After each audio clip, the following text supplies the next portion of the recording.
नमस्कार, channel one news में आपका स्वागत है। आप देख रहे हैं हमारा खास कार्यक्रम न्यूज लाइन। मैं हूं आपके साथ रचना मिश्रा। न्यूज लाइन में आज हमारी बहस का मुद्दा होगा मेवात में हुई पहली प्रोग्रेस पंचायत। जी हां, मोदी सरकार ने मुस्लिमों को लुभाने के लिए प्रोग्रेस पंचायत की शुरुआत आज मेवात से कर दी है। नूह के बिछोर गांव को चुना गया, जो कि यूपी और राजस्थान के बॉर्डर पर मौजूद है। केंद्र सरकार की इस पंचायत को लेकर जहां विपक्ष निशाना साधने में जुटा है, तो वहीं इन सबसे बेफिक्र बीजेपी अपने इस मिशन को अंजाम देने में जुटी है। आपको बता दें कि अगली पंचायत जो है अलवर में होने वाली है, 6 अक्टूबर को आयोजित की जाएगी। और जहां जहां पर ये पंचायत आयोजित की जा रही है, वहां पर उससे पहले सौगातें भी दी जा रही हैं उस इलाके को। आज भी कई उद्घाटन और कई शिलान्यास मेवात में किए गए केंद्रीय मंत्री के जरिए। तो इस मुद्दे पर चर्चा करने के लिए तमाम मेहमान हमारे साथ मौजूद होंगे, लेकिन उससे पहले देखते हैं ये रिपोर्ट।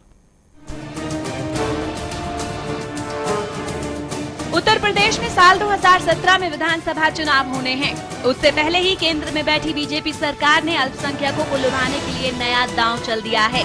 मोदी सरकार मुस्लिमों और दूसरे अल्पसंख्यकों को करीब लाने के लिए आज से अपने नए प्रोग्राम प्रोग्रेसिव पंचायत की शुरुआत हरियाणा के मेवात से कर दी है।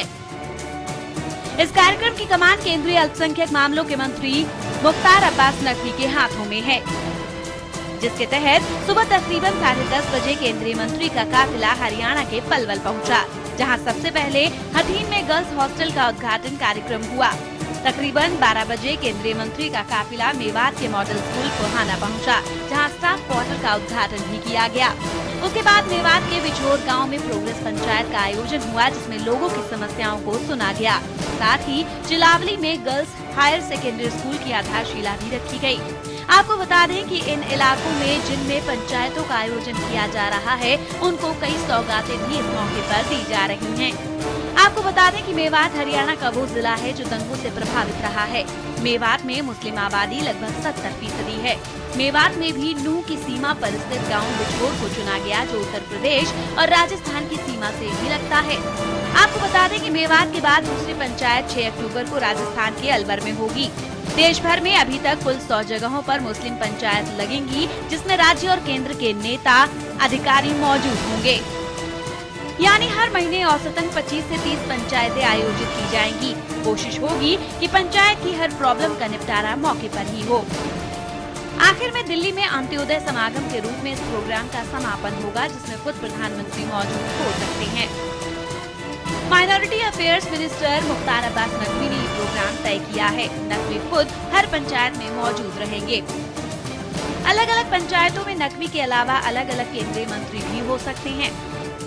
मोदी सरकार के इस प्रोग्राम का मकसद माइनॉरिटीज को ये मैसेज देना है कि सरकार आपकी प्रॉब्लम सॉल्व करने खुद चलकर आपके दरवाजे तक आई है। पंचायत की बैठक से पहले ही स्कूल, अस्पताल, संस्थान का इनॉग्रेशन भी किया जा सकता है। आपको याद होगा कि केरल के कोझिकोड में बीते रविवार को पीएम मोदी ने मुसलमानों को वोट की मंडी समझने वालों को इससे बाज आने को कहा था, साथ ही मुसलमानों को अपना बताया था। फिलहाल मोदी सरकार की इस पहल को कितना फायदा मिलेगा, ये तो वक्त ही बताएगा। लेकिन इस कार्यक्रम को लेकर विपक्ष भी निशाना साधने में जुटा है, तो कोई इस तरह के कार्यक्रमों को चुनाव से प्रेरित बता रहा है। बहरहाल बीजेपी इन सभी बातों को अनदेखा कर अपने मिशन में जुटी है। Bureau report, channel one news.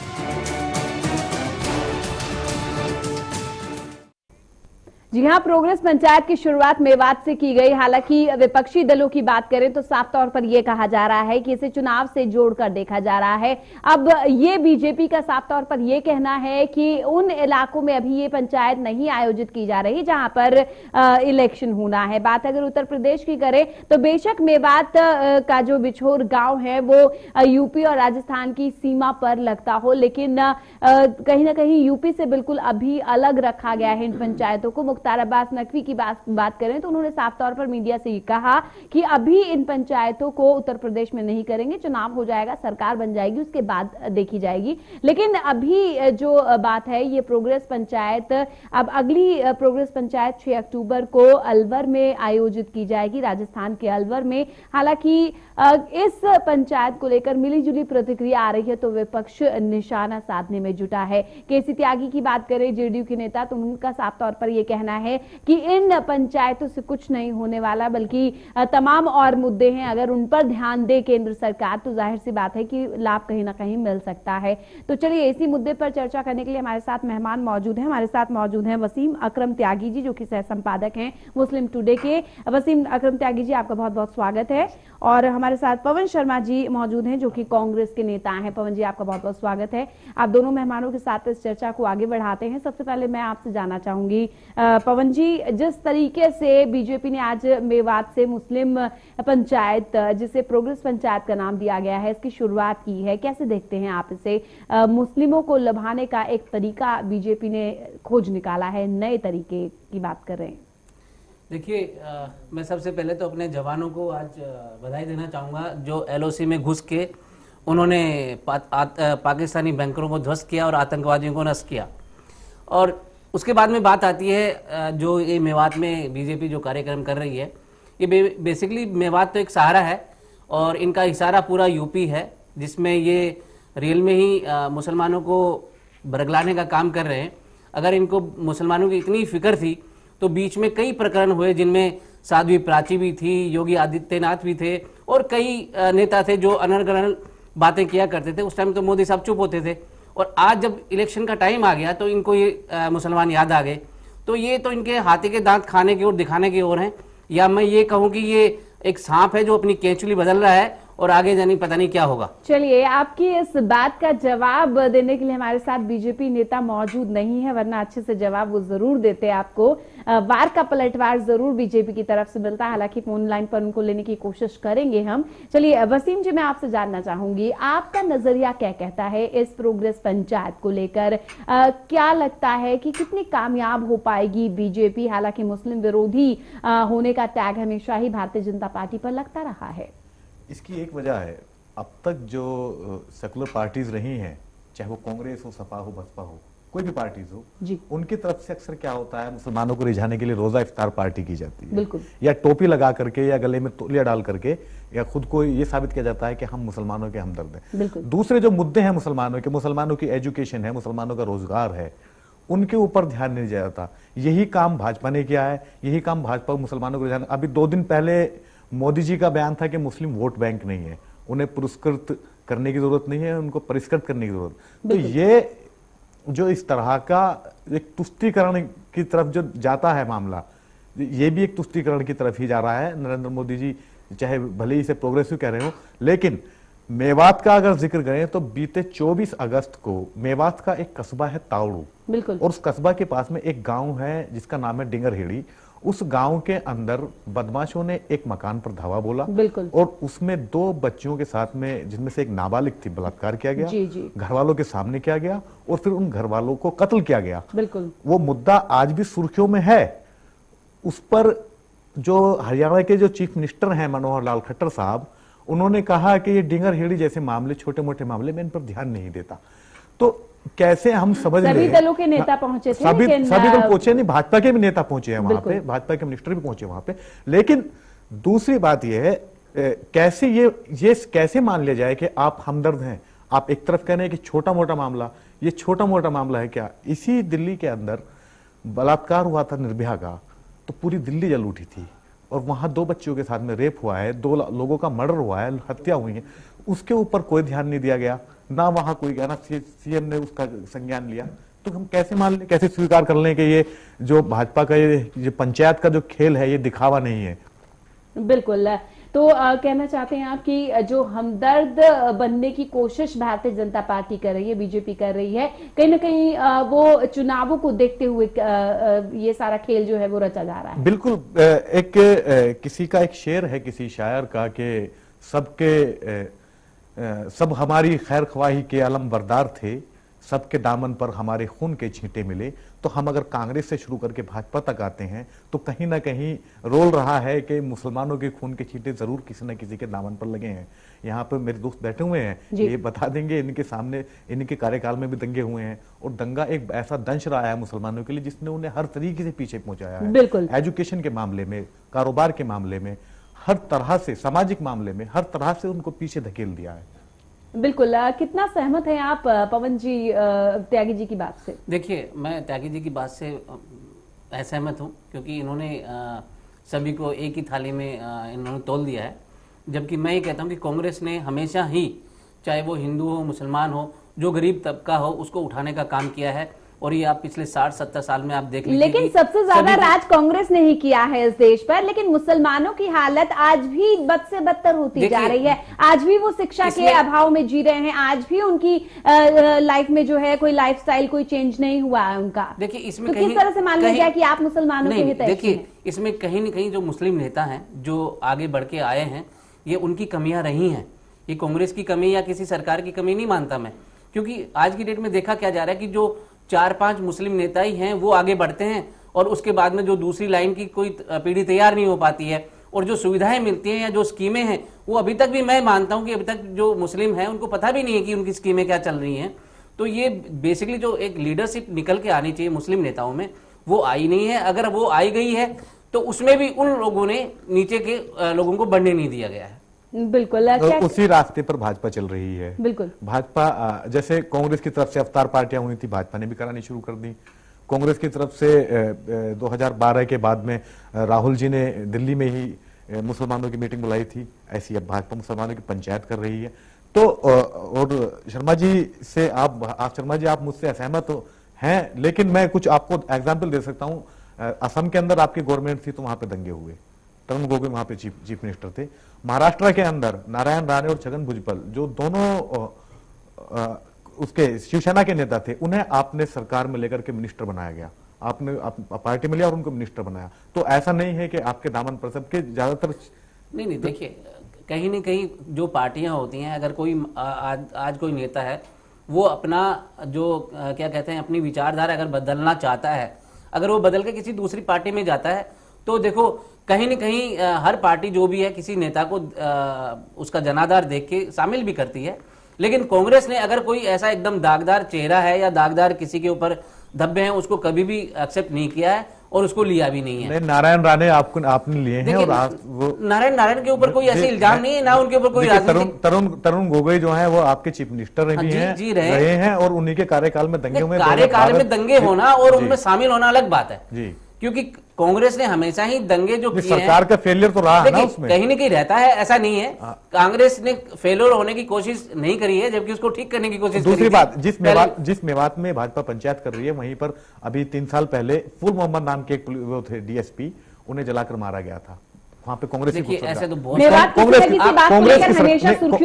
Congress की सरकार थी वहां पे। अशोक गहलोत जी, ऐसा इलाका है जहाँ पे बेसिकली अगर मैं बोलना चाहूँ तो वहां पे जितने भी मुस्लिम्स हैं वो पहले कहीं न कहीं कन्वर्जन हुआ है उनका। वो आधे उनके वहां पे जो रहते हैं लोग बाग, उनमें वो हिंदू विचारधारा भी रखते हैं और मुस्लिम भी रखते हैं। और वहां पे मैंने कई बार देखा जो कट्टरता जहां पे भी किसी भी समाज में हो, चाहे हिंदू में या मुसलमान में हो, कट्टरता कहीं भी बर्दाश्त नहीं होनी चाहिए और उसके ऊपर जरूर से जरूर वो उसके ऊपर लगाम लगाना चाहिए। नहीं, कट्टरता को आपको बर्दाश्त भी नहीं होनी चाहिए। और आप नारायण राणे जो महाराष्ट्र 93 के राइट्स के जो आरोपी हैं, श्री कृष्ण कमीशन की रिपोर्ट में जो आरोपी हैं, तो उन्हें आप पार्टी में भी ले लेंगे। देखिए कहीं कोई आरोप उनके ऊपर ना तो कोई एफआईआर लॉज हुई है, ना उनका कहीं नाम है। एफआईआर लॉज तो नरेंद्र मोदी के ऊपर भी नहीं है, हालांकि वो प्राइम मिनिस्टर हैं।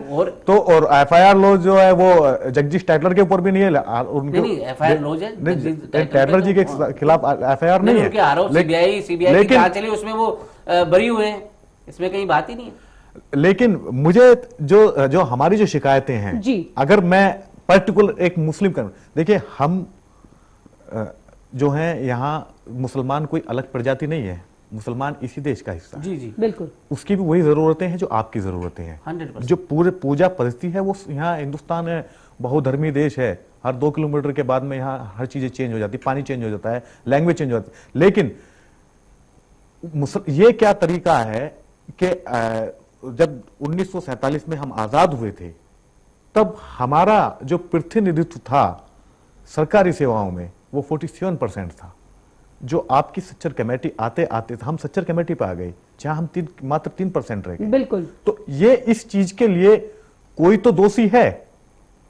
अब हम कहते हैं कि सिर्फ मुसलमान दोषी हैं, तो ऐसा तो नहीं है। मुसलमानों के इलाके में नगर निगम के जो एमसीडी की जो गाड़ी है वो अब जाना शुरू हुई है, जब से थोड़ी सी जागरूकता है। आप ठीक कह रहे हैं, बिल्कुल आप सही बात कह रहे हैं कि कितना परसेंटेज अब बचा है, 3% बचा है। हालांकि ये जो आंकड़ा है वो पुख्ता तो पूरी तरीके से नहीं होगा, लेकिन एक चीज ये बात बिल्कुल सही है कि इस तरह से जो बात है वो बिल्कुल सही है। तो किसे दोषी मानते हैं आप मुस्लिमों की आज इस हालत को देखते हुए? जो मुस्लिम लीडर होने का, लीडरशिप होने का, जिन्होंने दावा किया कि हम सबका प्रतिनिधित्व करते हैं, हम तो उन्हें दोषी मानते हैं। हम उन्हें दोषी मानते हैं जिन्होंने हमारे मोहल्लों में, हमारी बस्तियों में जिन्होंने स्कूल नहीं खुलने दिया। हाँ, पुलिस चौकी जरूर हमारे उसमें इलाके में खोल दी, हम उन्हें दोषी मानते हैं। हम उन्हें दोषी मानते हैं जिन्होंने रिजर्वेशन, जो मुसलमानों का अधिकार था, वो हमें नहीं पहुंचने दिया। तो इशारा किसकी तरफ है साहब? इशारा उनकी तरफ है जो इस मुल्क के शासक रहे हैं। अब उससे पहले कांग्रेस की तरफ इशारा था, अब मोदी जी हैं। मोदी जी ने कहा था हम एक हाथ में लैपटॉप देंगे, एक हाथ में कुरान देखना चाहते हैं। और अब हो क्या रहा है? अब हो ये रहा है कि किसने क्या खाया है, किसने गौमांस खाया है, किसने नहीं खाया है, उसको जाकर के एक भीड़ जाती है और जाकर के कत्ल कर देती है। बिल्कुल। चलिए, एक चीज मैं आपसे जानना चाहूंगी पवन जी, जिस तरीके से ये प्रोग्रेस पंचायत शुरू की गई है, अगर बात करें कांग्रेस की, तो साफ तौर पर से चुनावी एजेंडा बता रही है, चुनावी जो हथकंडा है वो बता रही है। क्या लगता है कि अगर लोगों के पास जा रहे हैं और मुस्लिम समुदाय के लोगों से मिल रहे हैं, उनकी समस्याओं को सुन रहे हैं, तो उसमें गलत क्या है? नहीं, हम और हालांकि ये जो पंचायतें शुरू की गई हैं वो साफ तौर पर मुख्तार अब्बास नकवी की बात करें तो उन्होंने ये भी कहा कि जो है हम उन इलाकों में नहीं कर रहे हैं जहां पर इलेक्शन होने वाला है। देखिए, आज सोशल तो मीडिया कैसे माना जाए कि चुनाव से प्रेरित है? संचार क्रांति है, सोशल मीडिया का जमाना है। आप कोई भी कार्यक्रम यहाँ करें या गुजरात में करें या उत्तर प्रदेश में करें, एक उसकी जो गूंज है वो हर दिशा में जाती है, वो चाहे देश में हो चाहे विदेश में हो। रही बात यह कि अगर बीजेपी अपने अच्छे मन से अगर कोई कार्यक्रम कर रही है, मुसलमानों के लिए कर रही है, तो कांग्रेस को कोई एतराज नहीं है।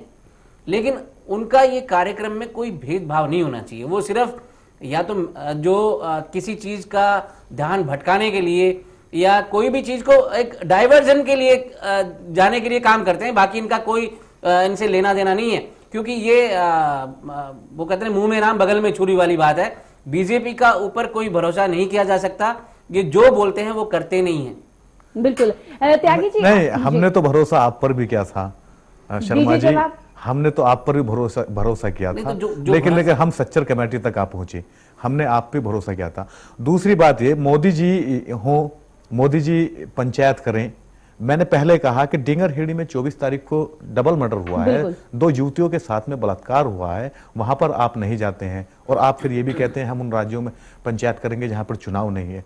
बस सवाल पंचायत से हल क्या निकला, क्या हल निकलने वाला है? ये तो वैसा ही हो गया जैसे राहुल जी गए टोपी पहन करके, अखिलेश जी गए टोपी पहनकर और हमारी इफ्तार पार्टी में रोजा इफ्तार करके आ गए। मुसलमान भी खुश हो गए कि हाँ यहाँ राहुल जी आए थे या वो तो, लेकिन इससे फायदा क्या हुआ, लाभ क्या हुआ आखिर?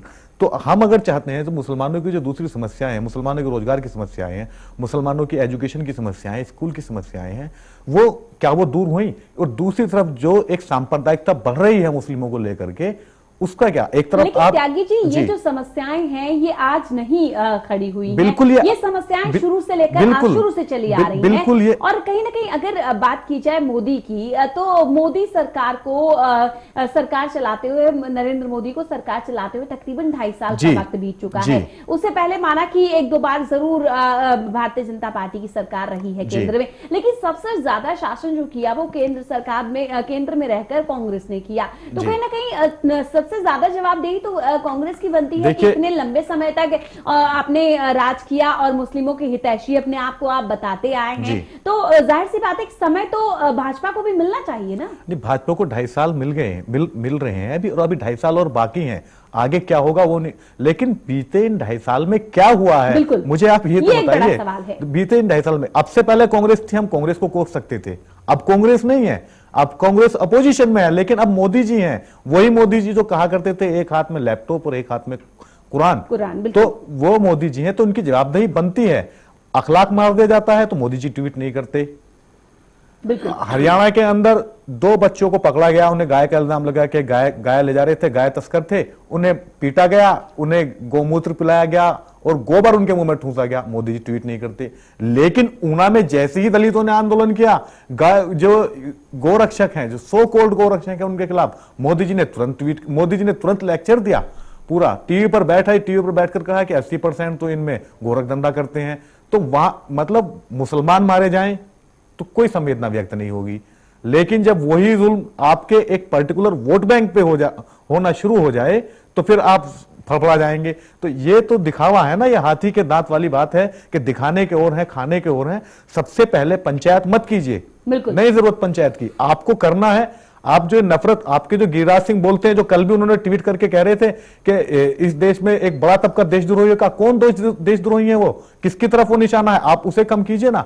हमला होता है पाकिस्तान पे, पाकिस्तान हमला करे, गाली मिलती है भारतीय मुसलमानों को। तो ये सारी चीजें जो हैं, ये जो सारा हेट क्राइम जो बढ़ रहा है, घर को सुधारना होगा, पहले अपने नेताओं की जुबान को सुधारना होगा, तभी अगर ये पंचायतें करें या इस तरह के कार्यक्रम आयोजित करें आपसी सद्भाव को बढ़ाने के लिए, तो शायद ज्यादा बेहतर इम्पैक्ट उसका पड़ेगा। साक्षी जी कुछ कह दें, बिल्कुल उनकी जुबान पर कोई लगाम नहीं है। तोगड़िया जी कुछ कह दें, उनकी जुबान पर कोई लगाम नहीं है। योगी जी कुछ कह दें, कोई लगाम नहीं है।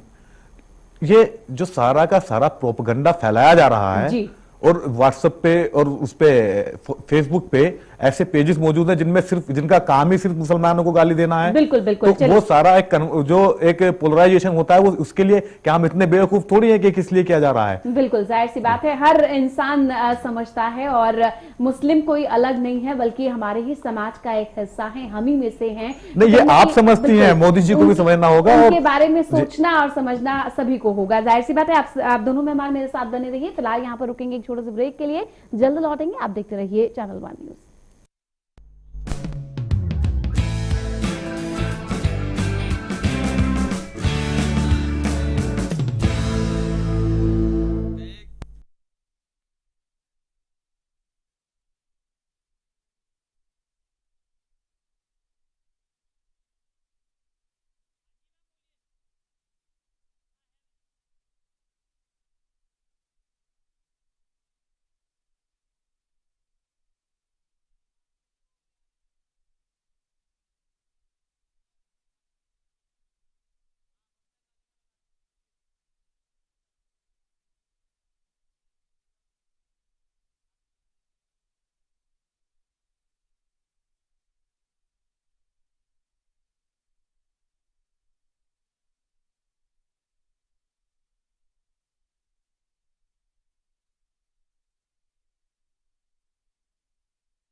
ब्रेक के बाद आपका स्वागत है। आप देख रहे हैं हमारा खास कार्यक्रम न्यूज लाइन, जिसमें हम इस बात पर चर्चा कर रहे हैं कि मेवात में जिस तरह से मुस्लिम पंचायत, जिसे कि प्रोग्रेस पंचायत का नाम दिया गया है, वो कार्यक्रम आयोजित किया गया, उसका कितना फायदा भारतीय जनता पार्टी को मिलेगा, या जिस तरीके से विपक्ष के निशाने पर भारतीय जनता पार्टी है। हमारे साथ जो है वसीम अकरम त्यागी जी भी मौजूद है, साथ ही कांग्रेस के नेता भी मौजूद हैं। तो वसीम जी साफ तौर पर ये कह रहे हैं कि जो समस्याएं हैं उनका जवाब जो है वो हमें लेना है भारतीय जनता पार्टी से, क्योंकि मोदी इस वक्त सेंटर में बैठे हैं, तो वो उनकी जवाबदेही बनती है। 2.5 साल बेशक उन्हें हो चुके हैं, लेकिन 2.5 साल में उन्होंने क्या मुस्लिमों के लिए किया, ये एक बड़ा सवाल है। इन पंचायतों का फायदा तभी मिलेगा जब मुस्लिमों की समस्याएं जो है दूर होंगी। आखिरकार कब दूर होंगी मुस्लिमों की समस्याएं, ये भी एक अपने आप में बड़ा सवाल है। चलिए इस चर्चा को आगे बढ़ाते हैं। हमारे साथ मौजूद हैं फोन लाइन पर ममता काले, जो कि बीजेपी की नेता हैं। ममता जी, आपका बहुत बहुत स्वागत है हमारे खास कार्यक्रम न्यूज लाइन में।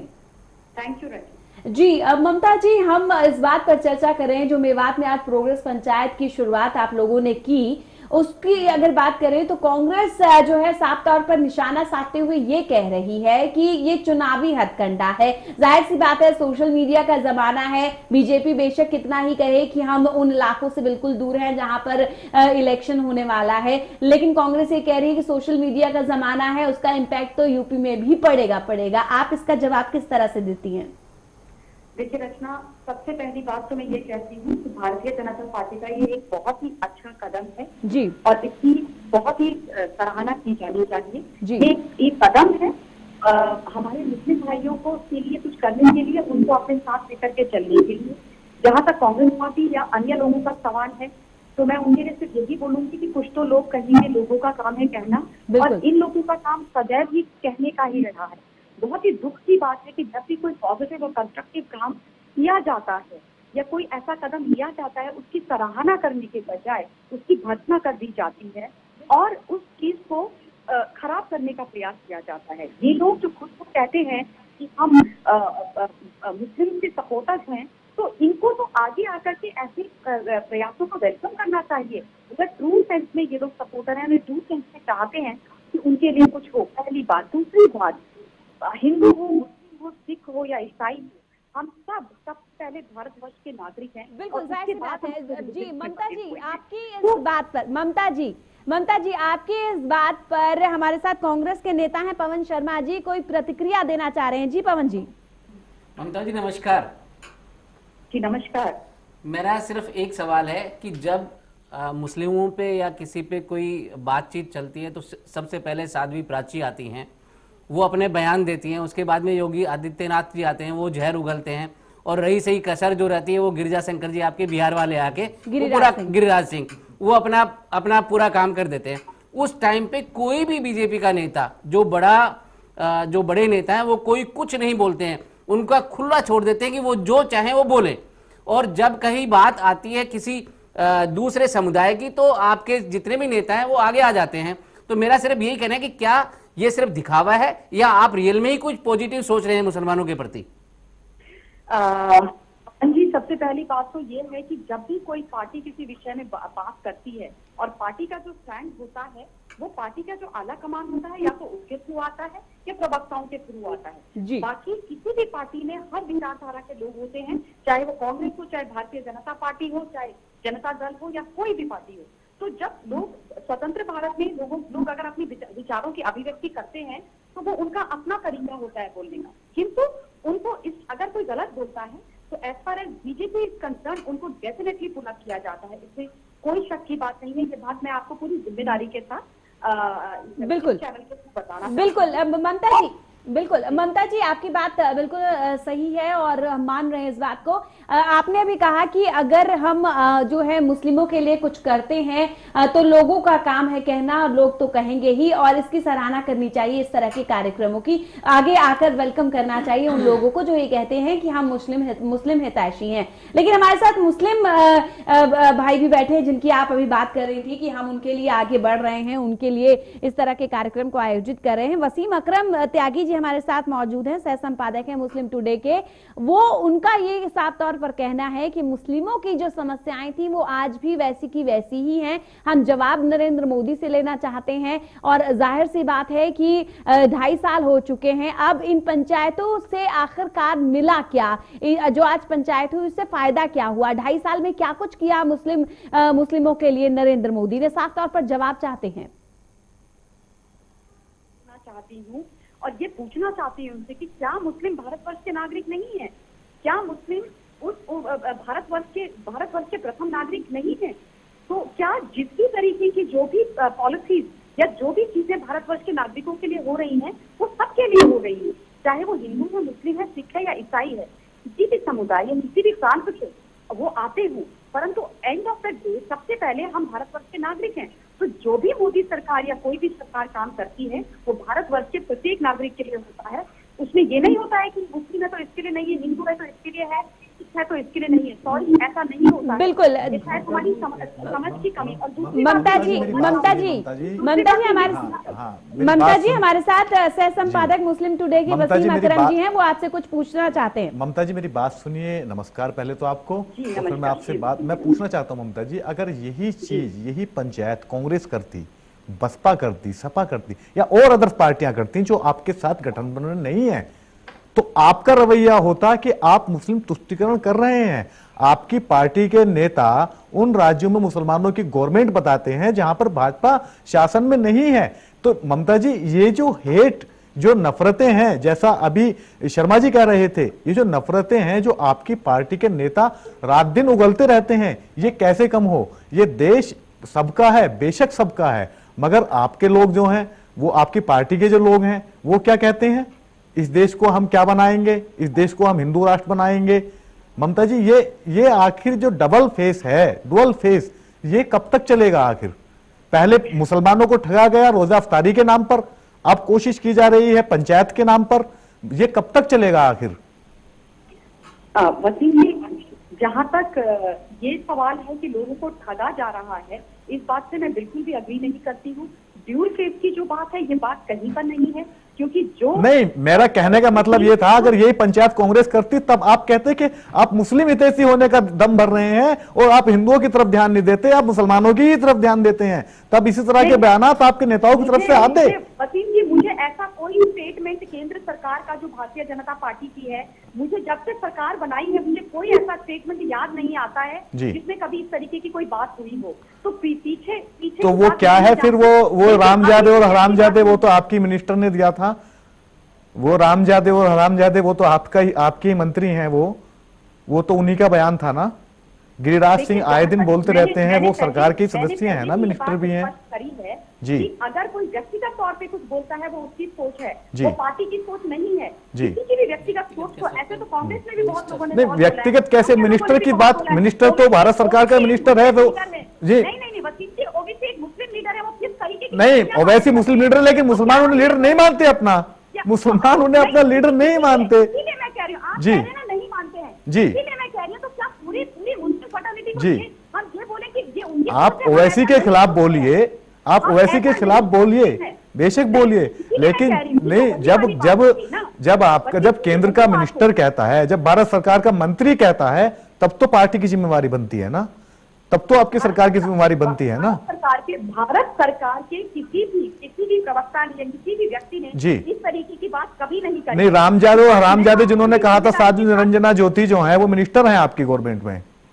उन्होंने, अगर आपको किसी प्रवक्ता ने ये बात बोली है, अगर नहीं, प्रवक्ता ने नहीं बोली थी ये बात, मिनिस्टर ने बोली थी। तो इसीलिए आपसे उसी चीज पर ये पूछना अब मैं वही तो बोल। दूसरी बात, मैं मेवात की तरफ आना चाह रहा हूँ। मैं ममता जी, नहीं ममता जी देखिए आप मेरी बात सुनिए जी, सुनाइए जी। ये ऐसा है कि पहली बात मैं आपको ये साफ कर दूं, जी। जो कुछ लोग हैं जी। जिन्होंने अपने को धर्मों का ठेकेदार बना के रखा है मुस्लिम फर्टिलिटी से, वो लोग इन ऐसी समस्याओं को पैदा कर रहे हैं जी। आर्टिफिशियल कृत्रिम समस्याओं को पैदा कर रहे हैं जी। भारतवर्ष के अगर नॉर्मल हिंदू और नॉर्मल मुस्लिम से आप मिलेंगे जी। तो मैं पूरी नहीं, मैं खुद नॉर्मल हूँ, मैं आम आदमी हूँ, बट केजरीवाल नहीं हूँ, मगर नहीं है जी। ऐसी कोई समस्या नहीं है जी। बहुत प्रेम से रहते हैं। मैं खुद, हम लोग एक दूसरे के घर में जाते हैं, मिलते हैं, होली दिवाली, उसी चीज को तो खत्म कर रही है आरएसएस, उसी चीज को तो खत्म कर रही है आरएसएस।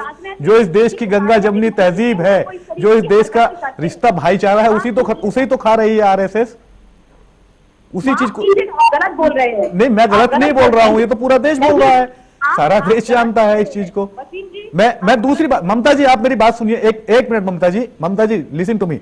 मैं आपसे सिर्फ इतना जानना चाह रहा हूं, मेवात के अंदर आपने पंचायत की है, मेवात में 24 अगस्त को एक कांड हुआ था, डेंगरहेड़ी कांड हुआ था। डेंगरहेड़ी गांव में, मेवात का एक कस्बा है तावड़ू, उसके पास में एक गांव है डेंगरहेड़ी, छोटा सा गांव है, वहां पे एक केस हुआ था और उसमें बलात्कार हुए 2 बच्चों के साथ में, 2 लोगों का मर्डर हुआ। क्या आपके नेता इतने बिजी हैं, जिनके ऊपर जिम्मेदारी है सबका साथ और सबका विकास की, कि वो उनके घर तक नहीं जा पाए? मैम जी, आपके मिनिस्टर हैं, आपकी पार्टी के, आपका पार्टी का शासन है वहां पे। मनोहर लाल खट्टर जी कहते हैं कि छोटी मोटी घटनाएं में ध्यान नहीं देता, तो ये, और फिर आप पंचायत भी कर रहे हैं उन्हीं मुस्लिमों के लिए। हम कैसे यकीन कर लें कि आप हमदर्द हैं हमारे? नहीं, आपके एक व्यक्ति आपके व्यक्ति करने ना करने से कुछ नहीं होता है। आप जी आम नहीं, जनता चीफ के मिनिस्टर पास तो जाइए, नहीं, चीफ मिनिस्टर तो जी चलिए ममता जी, आप हमारे साथ बने रहिए, इस चर्चा को आगे बढ़ाते हैं। जिस तरीके से ये ममता जी कह रही थी, वसीम जी, जिस तरीके से ममता जी कह रही थी कि आगे आना चाहिए, वेलकम करना चाहिए इस तरह के जो कार्यक्रम जो चला रही है भारतीय जनता पार्टी। मैं आपसे एक साफ तौर पर एक बात पूछना चाहती हूँ कि आपने कहा कि किस तरह के मुस्लिम हितैषी हैं, आप ये घटना हुई वहां पर नहीं पहुंचे, आपका कोई भी मंत्री नहीं पहुंचा, उस बारे में आपने बीजेपी की तरफ से ये बयान आया, ये जो कि गलत था, छोटी सी बात कह दी गई इस बात को। लेकिन एक चीज मैं जानना चाहती हूँ कि जिस तरीके से मुस्लिम विरोधी होने का जो तमगा है वो कहीं ना कहीं भारतीय जनता पार्टी के ऊपर लगता है। नहीं, वो ऐसे ही नहीं लगता, वो बिल्कुल। लेकिन अब जब कोशिश कर रही है भारतीय जनता पार्टी, लोगों से मिल रही है, मेवात की ही बात करें तो वहां पहुंची, वहां पर कई उद्घाटन कार्यक्रम भी किए गए, मुलाकात की गई लोगों से, उनकी समस्याओं को सुनने की कोशिश की गई, तो क्या लगता है कि ये बीजेपी की जो पहल है क्या वो गलत है? नहीं, पहल अच्छी है, बशर्ते ईमानदारी से की जाए, उसमें पक्षपात न किया जाए, उसमें दिखावा न किया जाए, जैसा अभी तक होता आया है जी। अब मैं पहले भी कहा था, मोदी जी कहते थे एक हाथ में लैपटॉप देंगे, दूसरे में कुरान देंगे, लेकिन होता क्या है? होता अखलाक का मर्डर है, होता है मोहसिन शेख का कत्ल, होता है फिर आपका झारखंड में 2 बच्चे मारकर लटका दिए पेड़ से कि ये गो तस्करी कर रहे थे, होता ये है। और उस पर फिर मोदी जी की संवेदना भी व्यक्त नहीं होती। वही मोदी जी जो ये हैं आशा भोसले जी, उन्हीं के लड़के का इंतकाल हुआ था, तो उन्हें वो सांत्वना दे रहे थे, उसी दौरान अखलाक का मर्डर हुआ था। क्या बिगड़ जाता अगर आप एक लाइन में अखलाक के लिए भी लिख देते? बिल्कुल, बेशक वो मरने से जिंदा नहीं हो जाता, लेकिन हमें कम से कम ये एहसास हो जाता कि हाँ, जो इस देश का प्रधानमंत्री है वो हमारी तकलीफ से वाकिफ है। लेकिन ऐसा नहीं हुआ।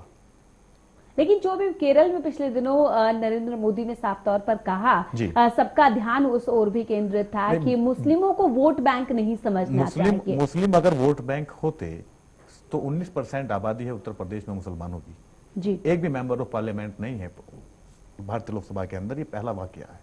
अगर वोट बैंक होते, मुस्लिम अगर वोट बैंक होते तो आज दूसरी पार्टी पावर में होती, भाजपा पावर में नहीं होती, क्योंकि मुसलमानों के ऊपर ये ठप्पा लगा हुआ है कि वो भाजपा को वोट नहीं देते। हालांकि देते हैं, आंकड़े बताते हैं, 4% वोट दिया है मुसलमानों ने पिछली बार, ये 2014 में जो सरकार बनी है। बिल्कुल।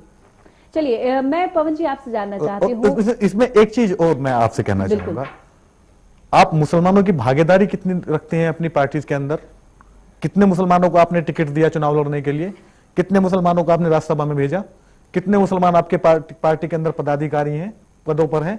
आप जरा उसका हिसाब तो देखिए, उसका रेशो तो देखिए कम से कम। अब ये आप दूर से ही ढोल बजाएंगे कि हम आपके हमदर्द हैं, वो कहते हैं कि मेरे पास से वो गुजरे, मेरा दर्द तक न पूछा, मैं कैसे मान जाऊं कि वो दूर जाके रोए? बिल्कुल जाहिर सी बात है, ये भी एक बड़ा सवाल जो है वो जरूर उठता है कहीं ना कहीं मुस्लिमों को लेकर जो संदेश देने की कोशिश भारतीय जनता पार्टी कर रही है, तो उन्हें इन सब चीजों पर भी, जो छोटी छोटी चीजें हैं उन पर भी सोचना होगा, तभी जाकर शायद मुस्लिमों का समर्थन और उनके प्यार को हासिल कर पाएगी भारतीय जनता पार्टी। चलिए पवन जी, मैं आपसे एक चीज जानना चाहती हूँ, क्या लगता है कि भारतीय जनता पार्टी ने आखिरकार क्यों इस मिशन की शुरुआत की, क्यों इस तरह के कार्यक्रम की शुरुआत की? क्या अब भारतीय जनता पार्टी ये समझ गई है कि मुस्लिमों के बिना आगे बढ़ना पॉसिबल नहीं है? अगर चुनाव से भी जोड़ के देखा जाए, उत्तर प्रदेश की ही बात की जाए, तो सबको पता है कि मुस्लिम निर्णायक भूमिका निभाते हैं कहीं ना कहीं। तो क्या लगता है कि इसके पीछे मंशा क्या हो सकती है, मकसद क्या हो सकता है? देखिए, ये तो मकसद जो भी है वो बीजेपी के प्रवक्ता या बीजेपी के लोग ही बता पाएंगे, लेकिन आप उसे किस नजर से देखते हैं? मैं ये देखता हूँ कि अगर मान लो उन्होंने ईमानदारी से अगर कोई कार्यक्रम शुरू किया है तो हमें कोई एतराज नहीं है। अगर मुसलमानों का शोषण नहीं किया जाए, उनके लिए कोई भलाई का कार्य किया जाए, या मैं कहूँगी अपने जो इनके जितने भी नेता हैं, जो 7-8 लोग जो जब चाहे कुछ भी बोल देते, उनकी अगर जबान पे लगाम लगाई जाए या उनको मैं कहता हूँ पार्टी से बाहर करा जाए, तो एक मुसलमानों के ऊपर भी एक अच्छा संदेश जाएगा कि हाँ, कोई पार्टी सोच रही है।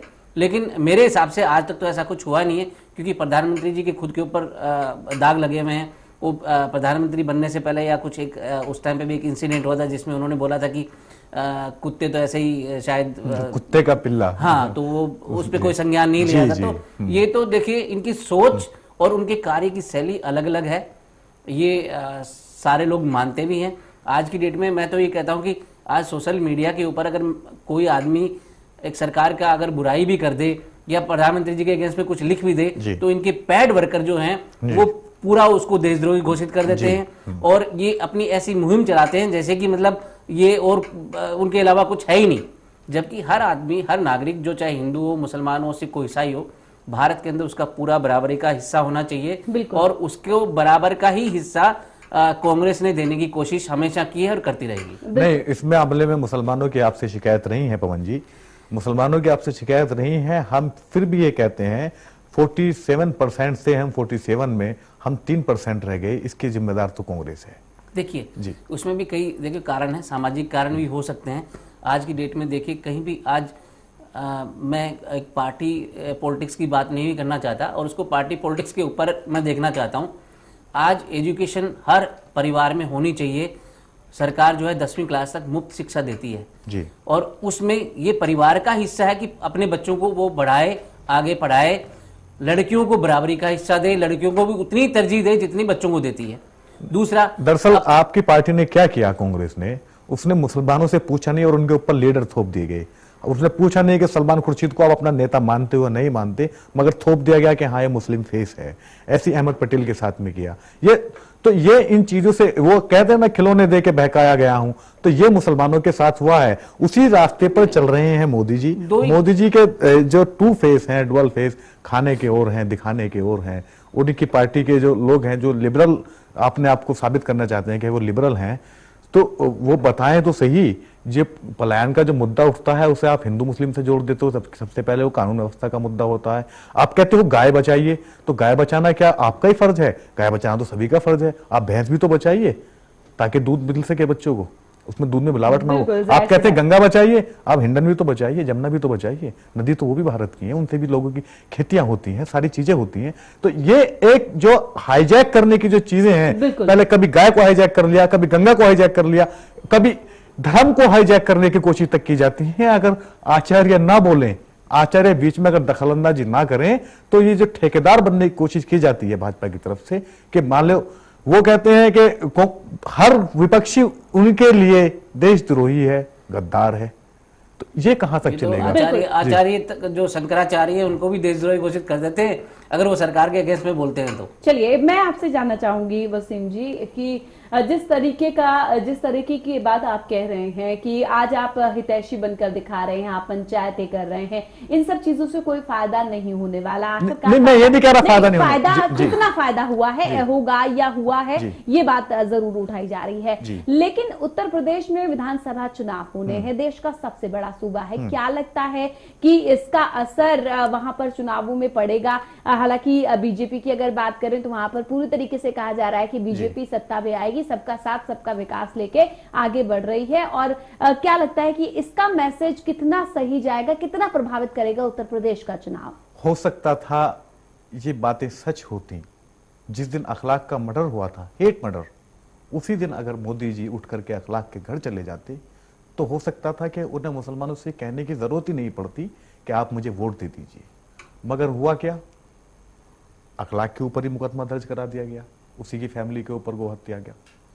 उनके नेता आ गए, संगीत सोम वगैरह, वो आकर कहने लगे कि हम तो इनकी हर संभव मदद करेंगे जो हत्यारोपी हैं। तो कैसे मान लें हम? यूपी के रहने वाले हैं साक्षी महाराज, यूपी की रहने वाली हैं साध्वी प्राची, यूपी की रहने वाले हैं तोगड़िया जी और वो योगी आदित्यनाथ जी। और सबसे ज्यादा जुबान जहरीली किसकी है? इन्हीं लोगों की तो है। यही तो बांटने का काम करते हैं समाज को। तो मतलब आप कहना चाह रहे हैं कि साफ तौर पर नियत साफ हो, आप साफ नियत से काम कीजिए कम से कम, तो उसका जो सही जो असर है वो भी कहीं ना कहीं देखने को मिलेगा। बिल्कुल बेशक मिलेगा। आप न्याय की बात, आप अगर चिराग जलाओगे तो जाहिर सी बात है उसका उजाला तो होगा ही।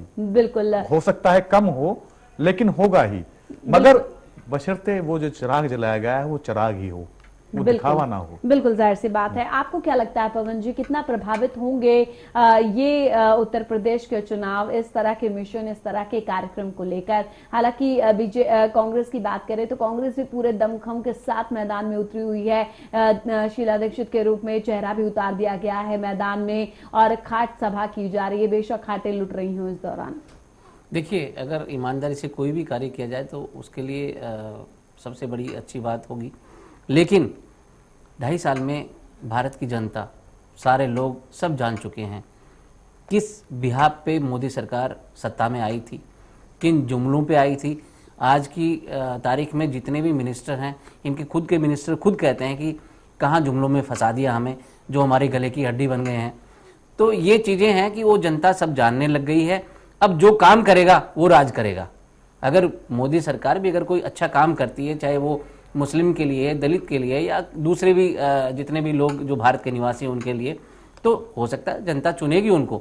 अगर अब 2.5 साल तक तो कुछ किया नहीं, अगर 2.5 साल के बाद में सिवाय इन्होंने जो पिछले काम किया है वो सिवाय वही गो पे काम चलाया, गंगा पे काम चलाया जो अकरम भाई कह रहे हैं, इसके अलावा तो उन्होंने कुछ भी नहीं किया सिवाय। नहीं, गंगा का सिर्फ जिक्र किया है, गाय का भी सिर्फ जिक्र है, गाय के नाम पर गुंडा नाम वो तो गंगा का भी जिक्र। गंगा तो आज भी मैली है, गंगा तो आज भी मैली, गंगा तो नहीं साफ कर पाई। वसीम जी एक चीज इसमें एक काम जरूर हो गया आज की डेट में। अगर भारत के लोगों को आपस में बांटने का काम इन लोगों ने कर दिया।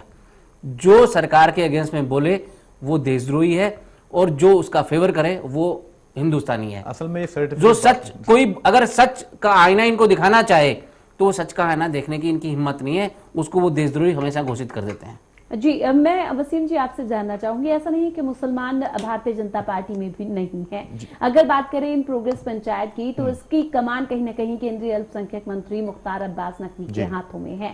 और साफ तौर पर उनका ये कहना है, चैनल 1 न्यूज से बातचीत करते हुए उन्होंने साफ तौर पर ये कहा भी कि एक अल्पसंख्यक समुदाय जो है उसकी बेहतरी के लिए, उसके प्रोग्रेस के लिए हम इन प्रोग्रेस पंचायतों को करने जा रहे हैं। वही इस कमान, उनके हाथ में कमान है और वही इसकी अगुवाई कर रहे हैं।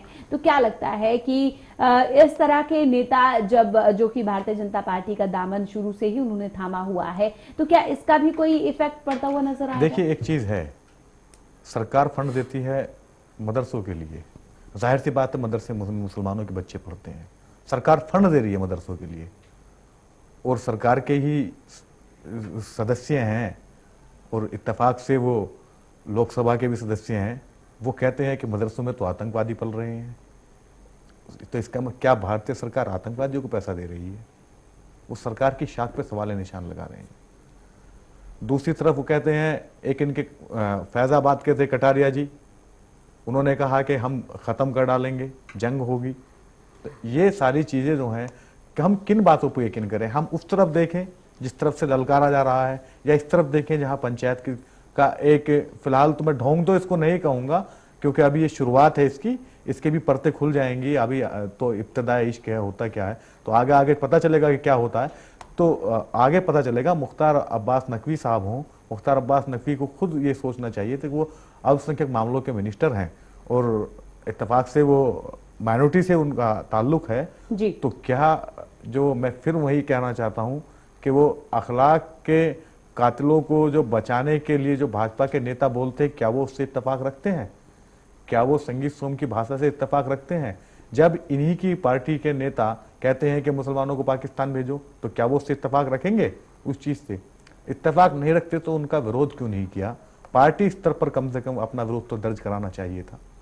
बिल्कुल, जाहिर सी बात है कि जिस तरीके से, अगर एक बात मैं और आपसे जानना चाहती हूँ कि जैसे आप कह रहे हैं कि किया क्या मुस्लिमों के लिए, जिस तरीके से अखलाक की बात आप उठा रहे हैं कि उस पर एक ट्वीट करना चाहिए था, उनको जाना चाहिए था, तब शायद ये विश्वास हो जाता कि हमारी हितैषी हैं। तो क्या कुछ ऐसा बीजेपी करे, हालांकि ये लीग से हटकर सवाल है, क्या कुछ ऐसा बीजेपी करे जो, हालांकि जो कर रही है पंचायतें करे या और तमाम बातें योजनाएं हो, वो बात अलग है, उत्थान के लिए कुछ भी जो कोशिश है वो करेगी जरूर, लेकिन एक चीज है कि क्या कुछ ऐसा बीजेपी करे जिससे कि मुस्लिमों के दिल में कहीं ना कहीं उसके लिए प्यार उमड़े और एक विश्वास पैदा हो, जिसके चलते जो है सौहार्दपूर्ण वातावरण बनाने में कामयाब हो सके। मैं आपकी बात का जवाब दूंगा। सिर्फ मुस्लिम ही नहीं, मुस्लिम सिर्फ 14% है, इसके अलावा 86% आबादी और भी है इस मुल्क में जी। वो भी इसी मुल्क का हिस्सा है, मुस्लिम भी इसी मुल्क का हिस्सा है।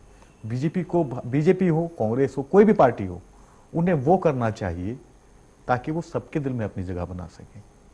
उन्हें नहीं कहना चाहिए कि 14% आबादी जो है वो, जब जंग होगी भारत और पाकिस्तान की तो एक बड़े इस देश का एक बड़ा तबका, इस बड़ा तबका कौन सा तबका, किस तबके की वो बात करते हैं? क्या हम समझते नहीं किस तबके को गाली, सभ्य गाली हमें दी जा रही है? हम तो समझते हैं। जब वो कहते हैं कि एक बड़ा तबका पाकिस्तान के साथ चला जाएगा, तो ये जो गालियां हैं, सभ्य गालियां आप इन्हें कह सकते हैं, ये पहले बंद की जाए। दूसरी बात, अगर हिंदू मुस्लिम से नफरत करेगा इस देश के अंदर, क्योंकि यहां मालूम नहीं आपके पड़ोस में जो दीवार है वो हिंदू की है, मुसलमान की है, सिख की है, यहां मालूम नहीं किसकी दीवार, क्योंकि अगर आप हिंदू मुस्लिम से नफरत करेगा, मुस्लिम हिंदू से नफरत करेगा, तो जाहिर सी बात है ये देश कहां बचेगा? ये तो टुकड़े हो जाएगा, ये देश टूट जाएगा। क्योंकि ये देश एक दिन ये आएगा, फिर यही यहाँ पे गृह युद्ध होगा, जब आप एक दूसरे से, और जो आप कहते हैं देशभक्ति के नाम पर आप नफरत करेंगे, देशभक्ति कहाँ है? ये तो सबसे बड़ी देशद्रोह है। बिल्कुल, कि आप देश के नागरिकों से नफरत करें। बिल्कुल, बिल्कुल। देश के नागरिकों की जो उनकी निष्ठा है राष्ट्र के प्रति, आप उन पर शक करें, वो गलत होगा कहीं ना कहीं। बिल्कुल जाहिर सी बात है। पवन जी, मैं आपसे जानना चाहूंगी, मैं वसीम जी के सवाल को दोहराना चाहूंगी। साफ तौर पर उन्होंने कहा कि 47% की अगर बात करें 1947 की, तो 47% कहीं ना कहीं सरकारी महकमों में मुस्लिम समुदाय के लोग थे, लेकिन आज घटते घटते 4%, 3% रह गए हैं। तो क्या इसके पीछे कारण क्या मानते हैं? क्या कांग्रेस को दोषी ठहराते हैं या बीजेपी को दोषी ठहराते हैं?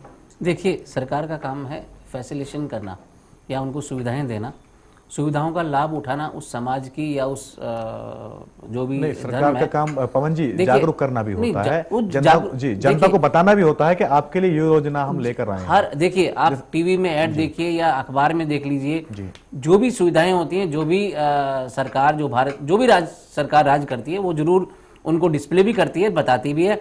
हर पंचायत के ऊपर वो चीजें भेजी जाती हैं, हर पंचायत समिति का जो भी लोग होता है वो सारे लोग उनको बताते हैं। बिल्कुल। चलिए, वक्त ही हमारे पास कमी है, आप दोनों मेहमानों से लास्ट रिएक्शन जानना चाहेंगे। सबसे पहले वसीम जी, आप क्या कहना चाहेंगे इस पूरे मसले पर? इस पूरे मसले पर मुझे सिर्फ ये कहना है कि अगर वाकई भाजपा को और भारतीय जनता पार्टी को, मोदी जी को, क्योंकि अब भाजपा का फेस अब सिर्फ मोदी जी रह गए हैं, अगर उन्हें वाकई मुसलमानों की हमदर्द की फिक्र है, जिक्र तो वो करते रहे हैं मगर फिक्र जैसा अभी हमें कुछ दिखाई नहीं दिया है, तो ये जो पंचायत जो हो रही है वो पंचायत ना करके आप उन लोगों को रोकिए जिन घरों में आरएसएस जा रही है, और आरएसएस जाकर जो कह रही है कि मुसलमान आक्रमणकारी होते हैं, मुसलमान हमलावर होते हैं, इनसे नफरत करने 4 बच्चे पैदा करते हैं, 5 शादियां करते हैं। तो ये जो सारी चीजें हैं, आप जो नफरतें जो फैलाई जा रही हैं एक देश की एक कम्युनिटी के लिए, मैं इसलिए नहीं इस चीज नहीं कह रहा हूं कि मैं उस कम्युनिटी से आता हूं जिसके खिलाफ जहर उगला जा रहा है, बल्कि मैं इसलिए कह रहा हूं कि मैं इंडिया का नागरिक हूं।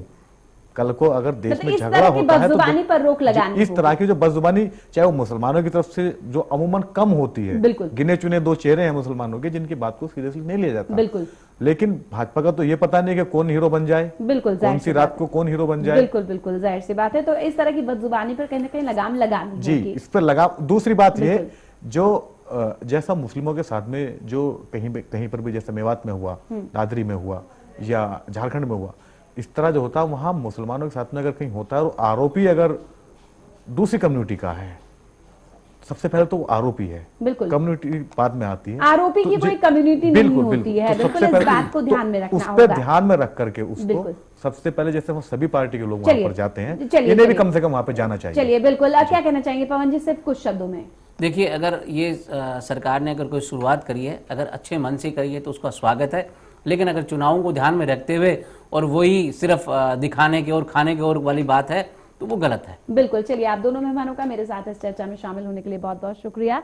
तो कहीं ना कहीं इस चर्चा से एक बात साफ तौर पर निकल कर सामने आती है कि भारत एक ऐसा देश है जिसके लिए कहना गलत नहीं होगा कि कोस गोस पर बदले बाणी और घाट घाट पर बदले पानी। तो इस बात को ध्यान में रखना होगा। अगर मुस्लिमों का हितैषी बनना है तो कहीं ना कहीं अपने नेताओं की बदजुबानी पर लगाम लगानी होगी, तभी जाकर मुस्लिम पंचायत, जो प्रोग्रेस पंचायतें, इस तरह के कार्यक्रम जो हो रहे हैं, मुस्लिमों को लुभाने की जो कोशिश हो पा रही है, उसमें कहीं ना कहीं बीजेपी सफलता हासिल कर पाएगी। और इसका इन पंचायतों का कितना असर उत्तर प्रदेश के विधानसभा चुनाव में होगा, ये तो वाकई वक्त ही बताएगा। मेरे साथ न्यूज़ 9 में इतना ही। लगातार खबरों के लिए देखते रहिए चैनल 1 न्यूज़। नमस्कार।